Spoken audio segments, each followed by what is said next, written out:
Bonjour tout le monde, bienvenue à ce nouveau rendez-vous de Folie douce. Ici Yvan Bugeaud. Dans quelques minutes, je reçois Nancy Roy, qui est de l'Association des familles de personnes assassinées ou disparues.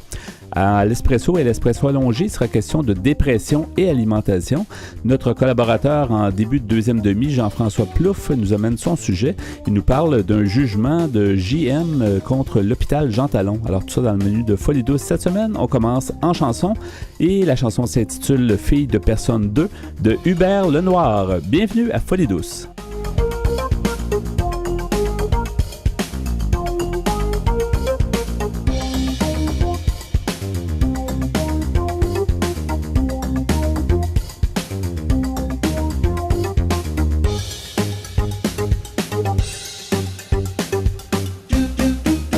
La santé mentale, c'est à force d'en parler qu'on cessera d'en parler. Vous êtes à l'antenne de Folie douce. Je suis en compagnie maintenant de Mme Nancy Roy. Bonjour, Mme Roy. Bonjour. Vous êtes directrice générale de l'Association des familles de personnes assassinées ou disparues. C'est un sujet plutôt difficile, mais c'est intéressant de savoir qu'une association existe pour aider justement les familles qui ont vécu quelque chose de dramatique, en fait, dans leur vie. Pouvez-vous nous situer justement l'AFPAD? Qu'est-ce que ça fait? Qu'est-ce que ça donne comme service? C'est une association qui a été créée il y a à peu près 10 ans par 4 pères qui venaient de vivre un drame et qui trouvaient que malheureusement, dans le système, il y avait un grand manque. Donc, ce qu'ils ont fait, ils ont créé cette association-là, sont allés chercher des parents. Et aujourd'hui, 10 ans après, on a 600 membres actifs de l'association. Donc, c'est pas 600 personnes là, directement là, touchées par un assassinat, mais c'est des proches de personnes assassinées ou disparues. Oui, parce que on sait que ça, bon, évidemment, c'est un drame, puis c'est quelque chose qui est difficile à accepter. Ça doit effectivement créer des traumatismes et une espèce de choc post-traumatique, j'imagine, on peut appeler ça comme ça. Ce qu'il faut savoir, c'est que dès qu'une personne, un de ses proches, est assassiné ou disparu, ces personnes-là ne sont pas préparées, ni financièrement, ni psychologiquement, à vivre ce drame-là. Donc, c'est un deuil traumatique dans le cas d'un assassinat. Dans le cas d'une disparition, on ne peut pas parler d'un deuil parce que ces personnes-là attendent toujours. Ouais. Et ils vivent une détresse psychologique épouvantable. Mais si on se concentre dans le cas des assassinats, ces personnes-là vivent un deuil post-traumatique qui est malheureusement peu connu, autant dans le milieu du travail, parce que, bon, quand ça arrive, ces personnes-là sont souvent appuyées par la famille, mais ce qu'on a réalisé au fur et à mesure des années, c'est que les gens étaient isolés, stigmatisés, retournaient au travail très rapidement parce qu'ils étaient peu indemnisés. Il y a des besoins financiers, effectivement. Oui. Exactement. Puis là, ils retournaient au travail et le milieu de travail n'était pas préparé à les accueillir convenablement. Les gens nous disent souvent, on est mis de côté, on est isolé.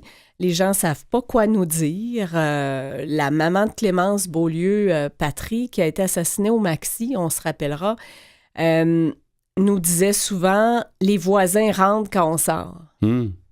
Et pourtant, ces gens-là ont besoin qu'on se souvienne de leurs proches, ont besoin qu'on commémore leur mémoire. Donc, on a à l'association créé, on s'est affilié à des experts en deuil post-trauma, comme la Maison Montbourquette, qui accueille des gens en deuil, l'Institut Douglas, qui est spécialisé en post-trauma, et on s'est associé aussi à la FTQ, à un avocat, et on a dit, parfait, on va faire un guide complet pour donner aux acteurs du milieu de travail, pour mieux les préparer, pour être bienveillants avec une personne qui a subi un drame comme ça, qui n'est pas préparée, ni ses proches, ni elle-même. Et on s'est dit, ben, on va le distribuer aux ressources humaines, on va le distribuer à travers la FTQ, qui a été un de nos partenaires du début. Et je pense que ça va devenir un outil important. Et ce que ça a créé, c'est que le milieu scolaire, Christine Carretta, qui a écrit un livre dernièrement qui s'appelle « Ma sœur sauvagement assassinée », a dit, ben moi, je suis un professeur, puis dans le milieu scolaire, il n'y a rien pour aider les professeurs qui sont souvent en détresse quand il y a un jeune qui s'est suicidé ou un collègue, ou même quand il arrive un drame à l'extérieur ou à l'intérieur de l'école. Donc, notre prochain outil qui est à concevoir, ça sera un guide de retour à l'école après un drame. Parce que là, actuellement, le guide que vous avez qui a été mis en place, en fait, qui a été écrit, c'est le retour au travail après un drame, justement. Parce que dans le fond, il y a un peu il faut agir un peu des deux côtés. Les gens qui vivent ce deuil-là, ou en tout cas ce drame-là, d'avoir des personnes assassinées à leur entourage ou disparues, savent pas trop, probablement, comment en parler aux gens, et les autres, comment en parler à cette personne-là. Donc, tout le monde a comme un malaise. Est-ce que le guide renferme des trucs pour les deux côtés, en fait, pour les deux personnes? Oui, c'est l'Institut Douglas est venu aider justement l'entourage pour dire comment on peut, qu'est-ce qu'on peut faire pour être bienveillant, qu'est-ce qu'on peut faire pour accueillir ces gens-là dans leur drame, comment on peut en parler. On est venu aussi, par exemple, pour nous, c'est important le niveau législatif, parce que ces personnes-là, il faut se rappeler que les parents d'enfants assassinés ou les proches ne sont pas indemnisés par l'IVAC ou très peu indemnisés. Ils ont droit à 30 séances de psychothérapie et c'est tout. Et ils se font dire après 30 séances, vous êtes guéri, merci, au revoir. Mais on sait très bien que c'est un long processus. Et nous, on se bat à l'association pour dire c'est un minimum l'aide psychologique. Parce que sinon, on retrouve ces gens-là quelques années plus tard, beaucoup plus hypothéqués au niveau psychologique, puis ça coûte beaucoup plus cher. Fait qu'on est allé à l'Assemblée nationale à plusieurs reprises pour demander au gouvernement d'investir dans l'aide psychologique parce qu'il y a des parents, les parents des drames familiaux y ont droit, mais pas les autres parents. Donc, ça faisait deux sortes de parents, un qui avait droit à l'aide psychologique, un qui n'avait pas droit ou qui avait le droit à une façon limitée, 30 séances, c'est très vite passé. C'est sûr. Et on a une mère, Isabelle Tremblay, que sa fille a été assassinée en Californie, est dans une détresse psychologique et n'y a pas droit parce qu'elle s'est arrivée en dehors du Québec. Si elle avait eu un accident de voiture, elle y aurait droit. Parce qu'il y a 3 lois d'indemnisation au Québec. Il y a la loi d'assurance automobile, il y a la CSST et l'IVAC. Et si on gagne à la loterie des lois d'indemnisation, c'est la SAC. Mais l'IVAC ne répond même pas aux besoins de cette mère-là qui attend depuis 2 ans, même 3 ans en CLSC pour avoir de l'aide psychologique. Fait qu'on comprend que plus on attend, pire seront ces personnes et plus grande sera la détresse. Oui.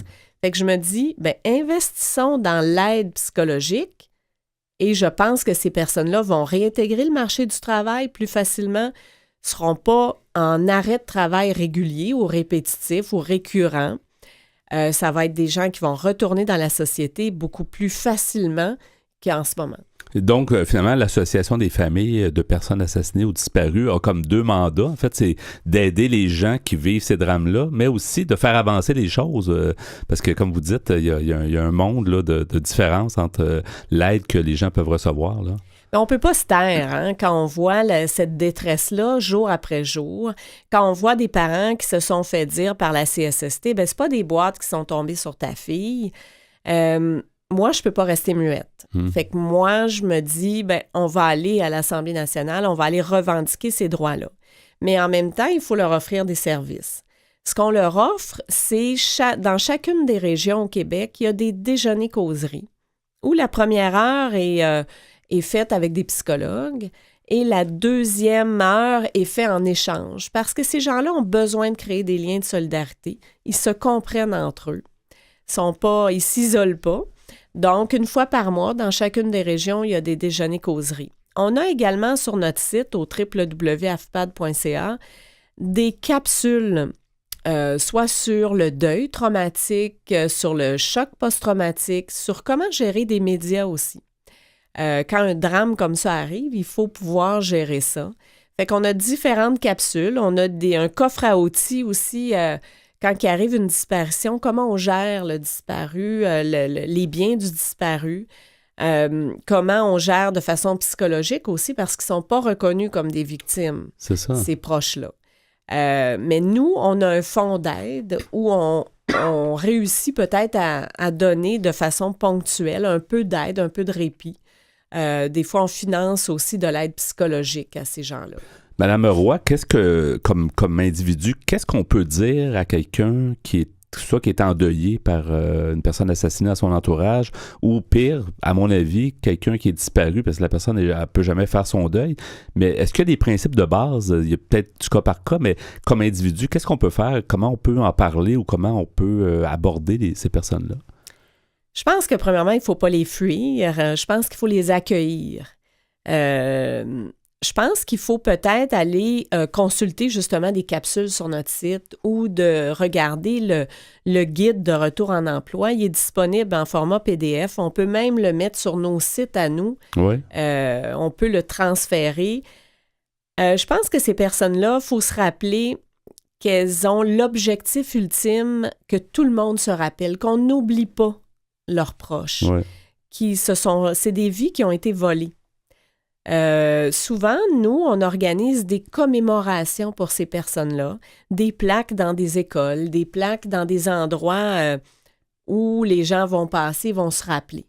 Je pense que d'en parler avec la personne, d'aller à son écoute, de l'accueillir dans son drame, je pense que ça va être le plus beau signe qu'on peut lui donner. Parce que c'est ça, j'ai l'impression que les gens ont peur, mais à quelque part, c'est mieux de pas... Sinon, ça crée un malaise partout. Dans le fond, si on l'aborde de façon douce et polie, en fait, si je peux m'exprimer comme ça, la personne, on est conscient que ça existe, ça s'est passé, donc c'est peut-être la meilleure méthode, comme vous dites. Là, Nathalie Beaulieu, la mère de Clémence, avait dit dans une entrevue, vous savez, on n'est pas dangereux. Venez nous voir. Ouais. Et les yeux de ces gens-là brillent à nouveau quand on leur parle de leurs personnes disparues, on leur parle de leurs personnes qui ont été assassinées. Je pense qu'il faut essayer d'en parler, ou même d'entrée de jeu, de dire « je suis un peu mal à l'aise, je suis un peu maladroit, je ne sais pas comment faire », et la personne va nous guider. Oui, parce qu'il y a un inconfort, tu sais, on ne veut pas blesser, mais à quelque part... c'est peut-être plus blessant d'avoir un malaise et de ne pas savoir trop comment aborder. Là. Donc, c'est peut-être mieux, comme vous dites, d'y aller, puis d'y aller très honnêtement et simplement, surtout. Et il y a beaucoup d'outils qui existent à la Maison Montbourquette, qui a une ligne même sur le deuil. Nous, sur notre site, on a beaucoup, beaucoup d'outils pour aider ces personnes-là. Même s'il y avait un employeur qui était dépourvu, on est toujours disponible pour aller même les rencontrer, leur offrir des ateliers de retour au travail, leur envoyer des outils. Mais les personnes concernées directement, souvent, vont créer des liens de solidarité entre les autres parents, mais ont besoin de parler de ces personnes-là. Avant de terminer, Mme Roy, ce serait intéressant de donner les coordonnées pour justement vous parler du guide qui est disponible, pour les informations. J'imagine qu'il y a un horaire aussi sur toutes les informations qu'on peut demander, en fait, un horaire sur ce qui se passe comme activité et tout ça sur votre site web. Donc, il y a un bulletin mensuel qui est distribué, qui est disponible sur notre site dans Documentation. Ouais. Il y a le guide. Nos bureaux sont à Laval et Québec, mais évidemment, on est un organisme qui couvre le Québec.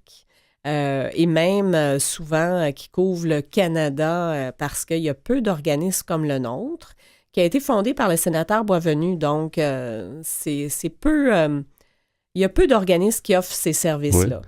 Fait que donc, le site, c'est www.afpad.ca. Sinon, il y a le Facebook qui est AFPAD Montréal, où on peut avoir toute l'information, l'actualité aussi... en temps réel sur le Facebook. C'est excellent. Merci beaucoup d'avoir été des nôtres. Puis j'espère que les gens vont avoir eu de l'information, puis ça pourra les aider justement dans leur processus, que ce soit pour aider aborder les gens qui ont vécu ce genre de drame ou les gens qui ont vécu eux-mêmes le genre de drame, donc pour pouvoir chercher de l'aide. Merci. Puis n'hésitez surtout pas à appeler, parce que nous, on va vous référer à l'organisme utile si jamais on ne peut pas répondre à vos questionnements. Puis on offre des services autant juridiques que de référence. Merci beaucoup, Mme Nancy Roy, donc directrice générale de l'AFPAD, AFPAD. Merci beaucoup. Merci. Au revoir.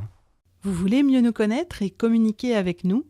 Visitez notre site internet au www.antenne.qc.ca. antenne.qc.ca. C'est maintenant le moment du bloc Espresso. Bonjour Pierre Laporte. Salut Yvan. Bonjour Ghislain Malo. Bonjour. Alors, cette semaine, le sujet, Pierre, dépression et alimentation. Oui, parce que le simple fait de bien s'alimenter peut aider à combattre la dépression. Peut-être qu'il y a des gens qui pourraient se passer de médicaments, mais c'est pas vrai pour tous les cas. Là. On n'est pas anti-médicaments. En tout cas, moi, je ne le suis pas. Mais ça va être intéressant de voir toutes les choses qu'on peut manger et les choses qu'on pourrait ignorer de notre menu pour se sentir mieux. Ouais. Pour aider. Est-ce guérir ou aider? Oui, exactement. Oui. Prévenir peut-être les difficultés ou aussi, justement aider à mieux se porter. Hein. Oui. Je vais commencer par un article que j'ai trouvé sur Internet. C'est sur le site Psychomédia. Alors, en fait, on donne crédit de l'article à l'équipe de rédaction de Psychomédia. C'est souvent le cas sur les articles Internet. On travaille en groupe. Alors, on nous dit « L'amélioration de l'alimentation peut constituer un traitement de la dépression », a montré pour la première fois une étude publiée dans la revue BMC Medicine. Madame Phyllis Jacka de l'Université Deakin en Australie dit « Nous savons depuis un certain temps qu'il existe un lien évident entre la qualité de l'alimentation et le risque de dépression. » Elle nous dit « C'est le cas dans tous les pays, cultures et groupes d'âge, avec des régimes alimentaires sains associés à un risque réduit et des régimes malsains qui sont associés à un risque accru de dépression. » Mais cette étude, précise-t-elle, est la première qui a testé directement si la qualité de l'alimentation peut réellement traiter la dépression. Jacka et ses collègues ont mené cette étude avec 67 personnes souffrant de dépression majeure et ayant une alimentation de faible qualité. Elles ont été assignées au hasard à participer pendant 12 semaines à des séances de formation pour améliorer leur alimentation ou, dans d'autres cas, simplement à des séances de support social. L'accent était principalement mis sur l'augmentation de la consommation de 12 groupes alimentaires suivants. Il y avait les grains entiers, les légumes, les fruits, les légumineuses, les produits laitiers faibles en gras et non sucrés, les noix crues et non salées, le poisson, les viandes rouges maigres, le poulet, les œufs et l'huile d'olive, la réduction de la consommation des aliments suivants. Donc, les aliments qui sont décommandés. Qu'il faudrait éviter. Oui. C'est juste difficile pour ceux qui sont intolérants au lactose parce qu'ils ont dit du lait. Là, non, mais tu peux en boire quand même.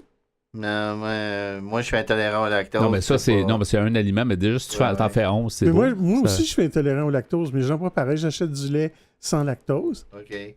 Non? Ça manque pas. Peut-être c'est juste... Non? Ouais. Donc maintenant, les doses à peut-être éviter. Oui, des aliments à éviter. Tu vois, c'est toutes les bonnes choses. Oui.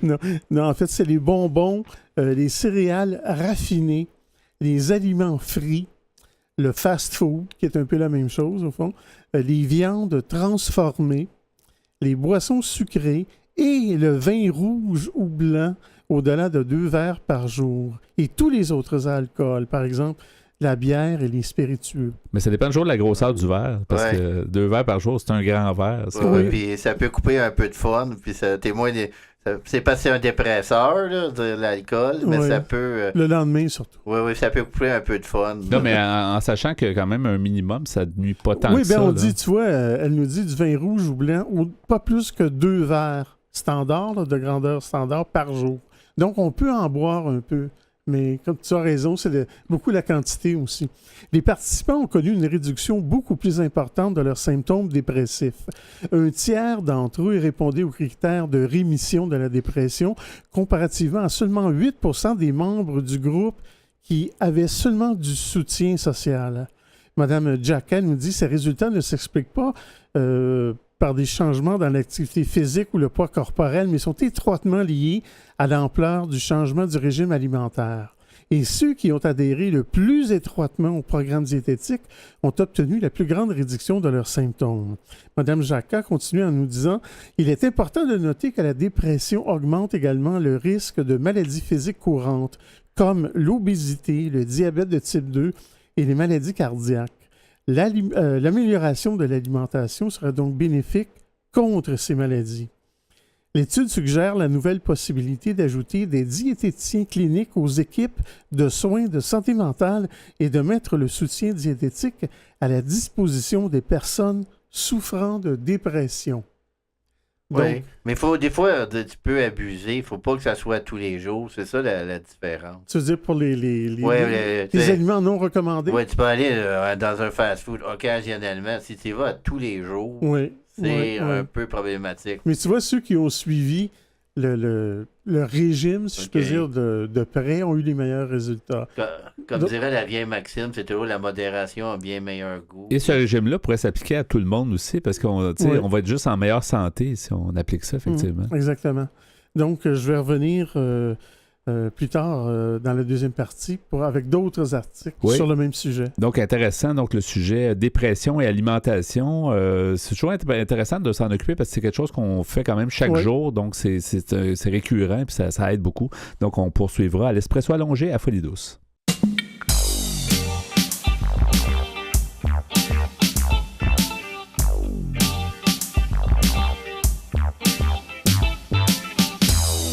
À venir dans l'émission Folie douce, notre collaborateur Jean-François Plouffe d'Action Autonomie nous parle du jugement JM contre l'hôpital Jean Talon. À l'Espresso allongé, nous poursuivons sur le sujet dépression et alimentation.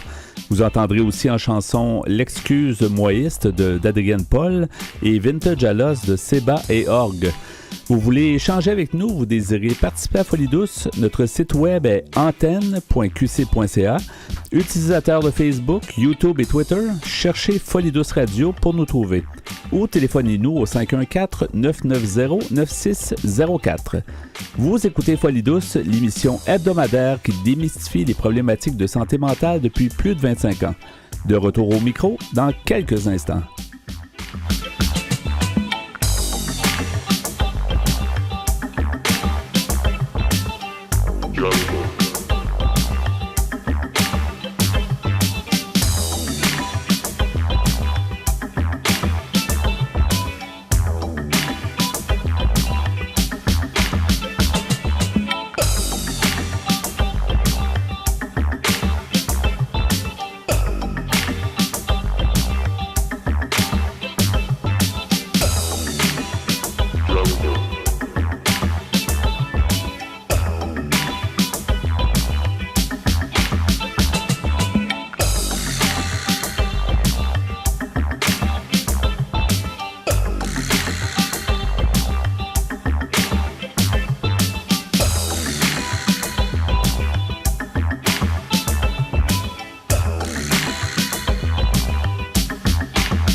Laissons tomber nos préjugés et dépoussiérons le sujet de la santé mentale. Nos chroniqueurs nous aident à y voir plus clair. J'ai le plaisir d'accueillir notre chroniqueur Jean-François Plouffe. Bonjour Jean-François. Bonjour. Aujourd'hui, on parle d'un jugement, le jugement JM contre l'hôpital Jean Talon. On va d'abord mettre en contexte de quoi il s'agit. Oui. JM, c'est une personne qui a été hospitalisée et détenue contre son gré à l'hôpital Jean Talon. Et comme beaucoup de gens, on l'a mis au courant de notre existence à Action Autonomie. Il nous a appelé pour qu'on l'aide. Et on lui a dit notamment que les évaluations psychiatriques qu'il allait passer pouvaient servir à le priver de sa liberté pour une plus longue période, pour une période de 30 jours. Donc, on lui a dit, au sens de la loi, une évaluation psychiatrique, c'est un soin et la personne a le droit de consentir à ce soin-là et peut refuser. Puis si elle refuse, l'hôpital doit prendre d'autres recours. Alors, c'est un peu ce qu'il a fait. Il a dit, moi, je vais refuser de faire mon évaluation psychiatrique. Mais au moment de cette évaluation-là, le psychiatre ne s'est pas démonté pour autant et a poursuivi, malgré son refus, l'évaluation, en disant qu'il était méfiant, qu'il ne voulait pas collaborer, qu'il avait un affect émoussé, une pensée pauvre et hermétique et parfois incohérente. Donc, c'est comme ça. C'est intéressant parce que ça nous montre comment les psychiatres perçoivent les gens qui veulent défendre leurs droits. Donc, juste cette partie-là est vraiment très instructive sur c'est quoi la culture et la relation qu'il peut y avoir entre un psychiatre et une personne qui est gardée en établissement. Il faut dire que ça, peut-être d'autres psychiatres auraient accepté, mais dans son cas, apparemment, il ne prenait pas ça au sérieux. Mais probablement que le psychiatre ne savait même pas qu'il devait obtenir le consentement de la personne avant de procéder à son examen. C'est pour ça qu'il a continué. Toujours est-il qu'ils ont donc leur évaluation psychiatrique malgré le refus de la personne. Et comme c'est le cas dans à peu près 97% des cas où une décision est rendue, la Cour du Québec, la première instance, a accordé à l'hôpital une garde de 21 jours pour cette personne-là. Sauf que ce que cette personne-là a fait de particulier avec son avocat, c'est qu'ils ont amené le jugement en cour d'appel pour dénoncer des errements, des problèmes de droit autour du rendu de cette décision-là. Et c'est ce jugement-là qui est sorti récemment de la cour d'appel, qui vient vraiment apporter beaucoup d'eau au moulin des gens qui, comme nous, veulent défendre les droits des personnes qui sont hospitalisées contre leur gré en santé mentale. Donc, chez Action Autonomie, avez-vous déjà vu des cas aussi poussés, si on veut? Parce que tu nous parles souvent que les droits sont bafoués pour certaines personnes, mais dans ce cas-là, il y a une demande claire qui est claire, nette et précise, et il y a comme un refus de l'autre côté. Est-ce que vous avez déjà vu un cas comme ça? En fait, c'est plutôt rare parce que les gens n'ont pas beaucoup l'énergie pour faire ça. Ils ont des délais très, très courts. Et il faut qu'ils soient vraiment déterminés. Il faut qu'ils soient conscients d'abord qu'on a abusé de leurs droits, ce qui n'est pas toujours évident. Et deuxièmement, il faut que l'abus de droit soit vraiment manifeste, comme c'était le cas cette fois-ci. Ouais. Donc là, on avait vraiment un cas particulier dans lequel la personne était motivée, dans lequel l'avocat était motivé aussi, parce que souvent les avocats disent « laissez faire, dans le fond, c'est pour votre bien ». Mais dans ce cas-ci, l'avocat lui a dit « non, il y a vraiment un problème, la loi n'est pas respectée, on va amener ça en cour d'appel ».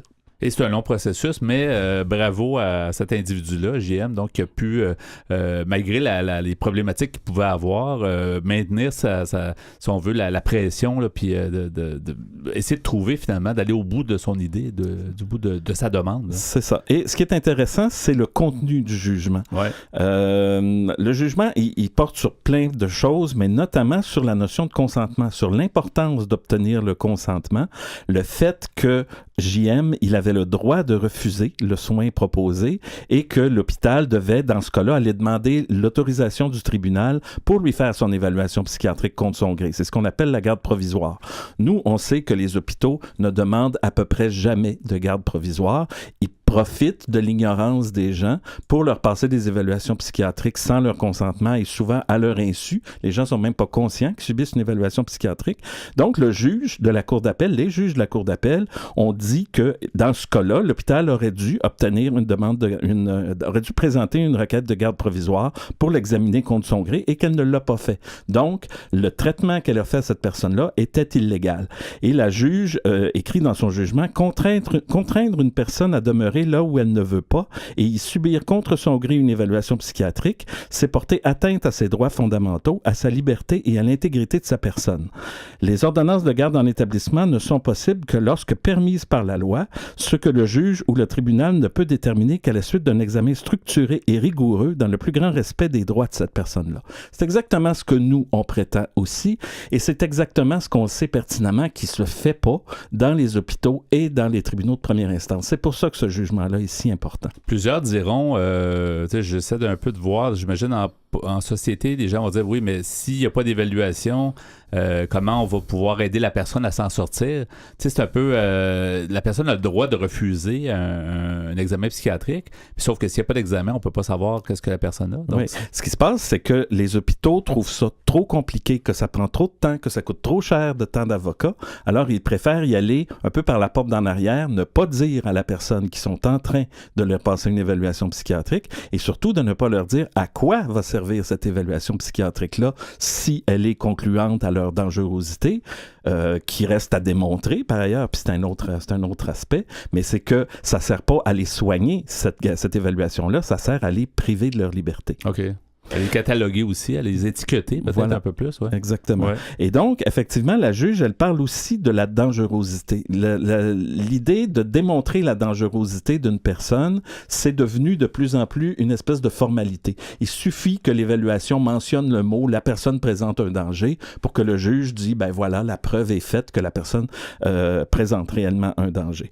Et la loi, c'est pas ça qu'elle dit. La loi, elle dit que non seulement il doit y avoir des évaluations psychiatriques, mais il faut que le juge lui-même, qui n'est pas un spécialiste en santé mentale, qui n'est pas un médecin, doit être persuadé de la dangerosité. Et la juge ajoute ce danger, et on parle ici d'un péril important. C'est pas n'importe quel danger, là, c'est un danger important. Ça semble très important, effectivement. Voilà. Il doit être défini d'une manière spécifique, c'est-à-dire personnalisée à chaque cas et non pas générique, et précise. On ne saurait donc se contenter d'une affirmation générique, et le risque de sa réalisation doit être élevé. Sans cela, dont le juge doit se persuader et dont il doit s'expliquer dans son jugement, il n'y a pas lieu de prononcer une ordonnance prévue par ces dispositions. Donc, ça met l'accent vraiment sur le caractère exceptionnel de ces jugements-là. Et nous, on sait que c'est devenu des procédures de routine, c'est des jugements qui sont rendus en 4 ou 5 minutes, plus de 3000 fois par année à Montréal. On constate qu'il y a vraiment une paresse, finalement. Les gens, est-ce que c'est vraiment par paresse ou c'est vraiment par manque de temps? Est-ce que c'est le système qui est engorgé? Est-ce qu'on veut accélérer les dossiers pour justement les libérer? Mettons, Action Autonomie, mais ça sur quelle faute? Là, ça repose beaucoup sur une sorte d'obsession du risque zéro, justement. C'est que les juges ne veulent pas prendre de chance. En droit, on dit il est largement préférable de laisser partir un coupable que de condamner un innocent, mais dans ce cas-là, c'est le contraire. On se dit, des fois qu'il déciderait d'être violent, moi, comme juge, je veux pas avoir ma photo dans le journal comme étant la personne qui a laissé partir quelqu'un de dangereux qui a commis un délit, finalement. Mais ce sont des choses qui se produisent très, très, très rarement. Et donc, le juge ne fait pas son travail de juge, ne juge pas correctement et finalement accède à la demande de l'hôpital sans trop l'examiner.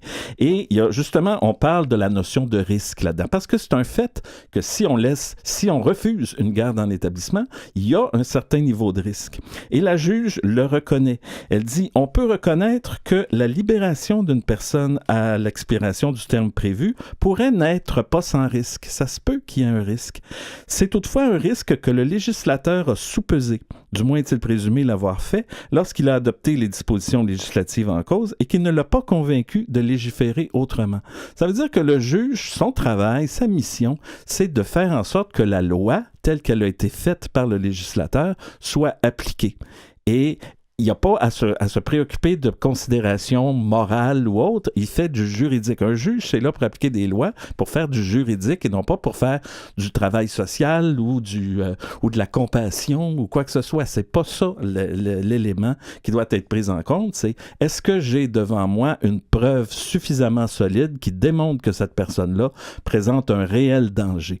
Sinon, malgré ce que me demande l'hôpital, j'ai la responsabilité comme juge de ne pas accorder cette garde-là. Oui. Je sais que vous êtes sur plusieurs fronts et finalement, vos tâches pourraient être... on pourrait vraiment en rajouter beaucoup, mais est-ce que vous avez déjà fait une approche auprès du système judiciaire, les juges, ça, pour les sensibiliser?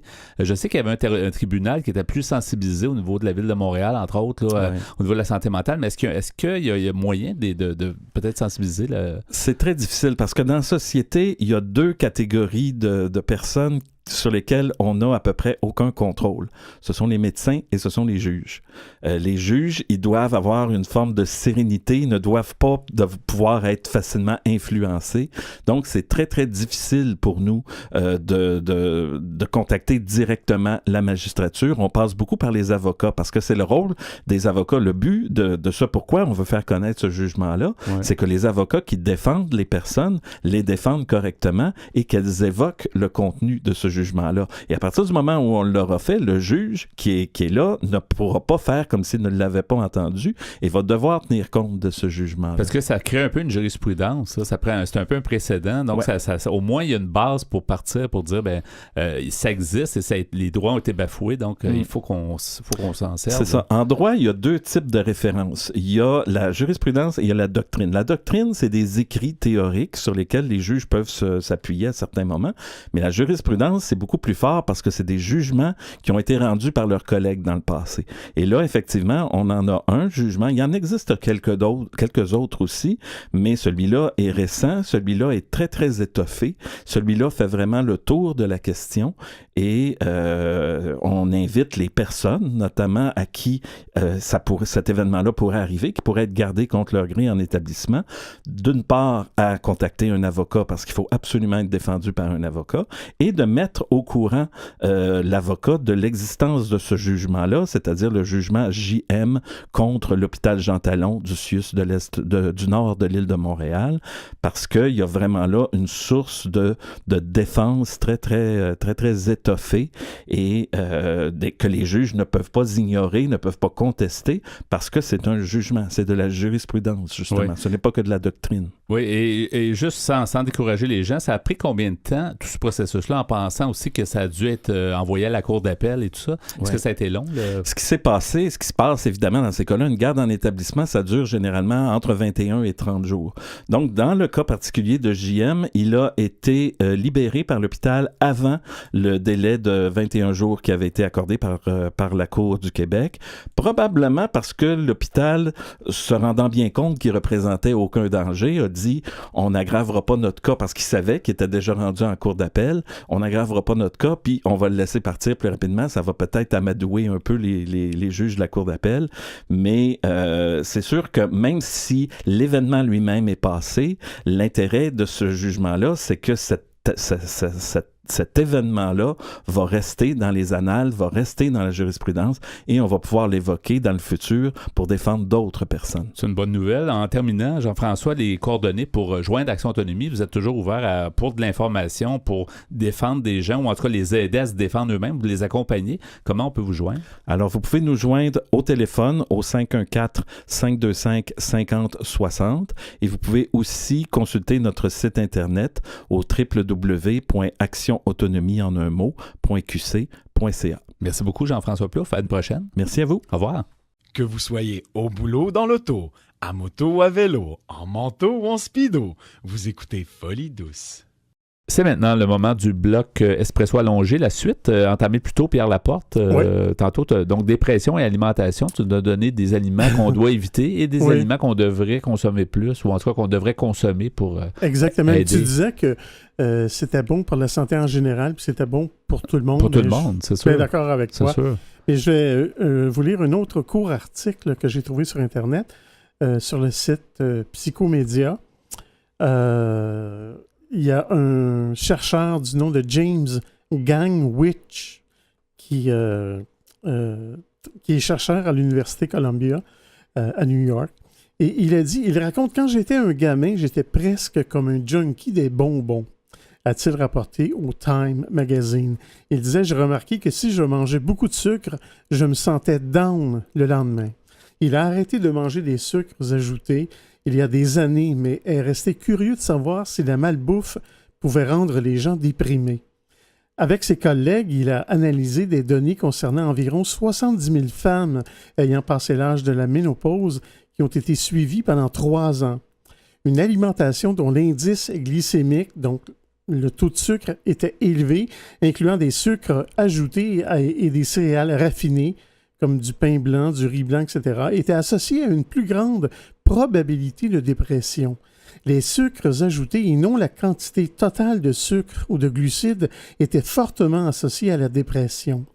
Certains aliments avaient plutôt un effet protecteur à la dépression. Il s'agit des fibres, des grains entiers, des fruits entiers, mais pas les jus, des légumes et du lactose. Ghislain, on en a parlé tantôt. Oui. Ce dernier est un sucre qui provient de produits laitiers et du lait et qui a un indice glycémique.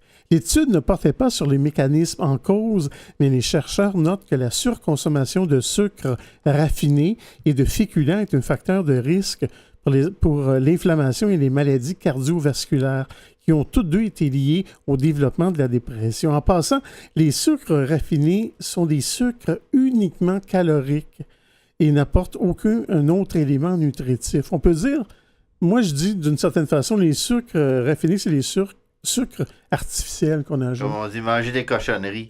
mais aussi le sucre lui-même. Tu sais, quand tu consommes du sucre, tu as le sucre, des fois, de canne à sucre qui est moins raffiné. Puis je pense qu'il est moins dommageable. Oui, exactement. Ou le sucre qu'on peut trouver dans une pomme ou dans une poire. Ouais. On pourrait appeler ça des sucres naturels, finalement. Ouais.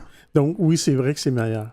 La réponse hormonale visant à abaisser les niveaux de sucre dans le sang pourrait aussi être liée à une fatigue et à des symptômes de dépression. Les sucres qu'on trouve, par exemple, dans les farines raffinées pourraient également entraîner une résistance à l'insuline, laquelle a été liée à des déficits cognitifs similaires à se trouver chez les personnes souffrant de dépression majeure. Des recherches supplémentaires sont nécessaires pour déterminer si ce lien est présent chez les femmes plus jeunes et chez les hommes, nous dit M. James Gangwish. Des recherches devraient également viser à déterminer si des changements dans l'alimentation présentent un potentiel de traitement pour la dépression. Mais déjà, il peut valoir la peine de s'efforcer d'améliorer l'alimentation, estime le chercheur. Elle peut avoir un grand effet sur l'humeur et le niveau d'énergie. Je dirais, juste manger comme il faut, c'est déjà un bon début. Exactement. Même pas faire une obsession, mais manger correctement. Juste manger. Il y a des gens qui sautent des repas. Juste d'avoir une certaine structure, c'est déjà bien. Là. Mais on peut devenir accro à la malbouffe et puis aux aliments qui sont sucrés. Bien sûr. Ça devient comme une drogue à un moment donné. Ouais. Le sucre, c'est la chose la plus addictive à se débarrasser. Et c'est un grand fléau. C'est un des plus grands fléaux actuellement. Il y en a partout du sucre. J'ai un autre article aussi, également sur le site de Psychomédia, qui nous dit « La psychiatrie nutritionnelle est un traitement de l'avenir en santé mentale ». C'est Mme Joyce Cavaille de l'Open University au Royaume-Uni qui a cité plusieurs récentes études sur le sujet. Elle nous dit « Il est connu que des carences en nutriments essentiels contribuent à des problèmes de santé mentale tels que l'anxiété, la dépression, le trouble bipolaire, la schizophrénie et le trouble du déficit d'attention avec hyperactivité. Des recherches récentes ont montré que des compléments alimentaires tels que le zinc, le magnésium, les oméga-3 et les vitamines B et D3 peuvent aider à améliorer l'humeur, soulager l'anxiété et la dépression et améliorer la capacité mentale des personnes atteintes de la maladie d'Alzheimer. Donc, c'est pas seulement que la dépression. Il faut faire attention avec les vitamines, ça peut être bon, mais ça peut aussi coûter très, très cher. Il y en a des fois, c'est une question de coût pour beaucoup de monde. Et ça peut rentrer en conflit avec des médicaments, souvent on le dit. Hein. Oui, possiblement, oui. Le magnésium est l'un des minéraux les plus importants pour une santé optimale, mais de nombreuses personnes en ont une carence. Une étude a montré qu'un complément quotidien de citrate de magnésium entraînait une amélioration significative de la dépression et de l'anxiété, indépendamment de la sévérité de la dépression et de l'âge. L'amélioration n'était pas maintenue lorsque les participants cessaient de prendre le supplément. Il y a aussi les acides gras, oméga-3, qui sont un autre élément nutritif essentiel au développement et à la fonction du système nerveux central. Une carence a été associée à une baisse de l'humeur, au déclin cognitif et des difficultés de compréhension. Alors, je m'arrête ici, mais les gens qui ont l'Internet, je vous invite à aller voir sur le site Psychomédia. Oui, et puis on met évidemment le lien sur notre site antenne.qc.ca dans les liens mentionnés à l'émission. Donc, allez-y, vous allez pouvoir trouver ça. Merci Pierre et merci Ghislain. Vous souhaitez écouter l'émission Folie douce au moment qui vous convient le mieux? Branchez-vous sur notre site web pour accéder à notre canal radio sur YouTube. antenne.qc.ca antenne.qc.ca. En conclusion de ce rendez-vous de Folie douce, on y va avec la nomenclature des chansons Ghislain Malo. On écoutait en début d'émission la chanson Fille de personne 2. Oui, du Père Lenoir. On a pu entendre Les Insatisfaits. Oui, du groupe français Holidays. En deuxième demi, on a entendu L'Excuse-moi-iste. Bien dit, de Adrienne Paul. Oui, ça prend de la diction dans ce nom-là. Chanson sympathique. Là. Et quelque chose d'intéressant et de rigolo qu'on vient d'entendre, donc Vintage à l'os. Oui, de Seba et Hawk, bien écrit en passant. Oui, c'est vraiment drôle, puis ça fait vraiment un tour historique un peu.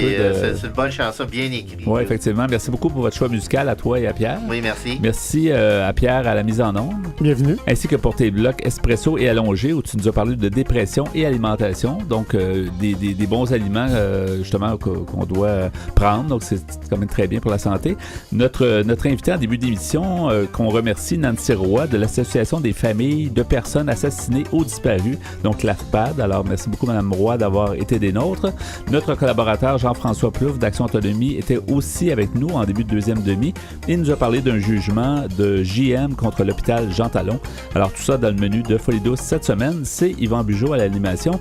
Bonne semaine à tous et à la prochaine Folie douce. Au revoir.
Bop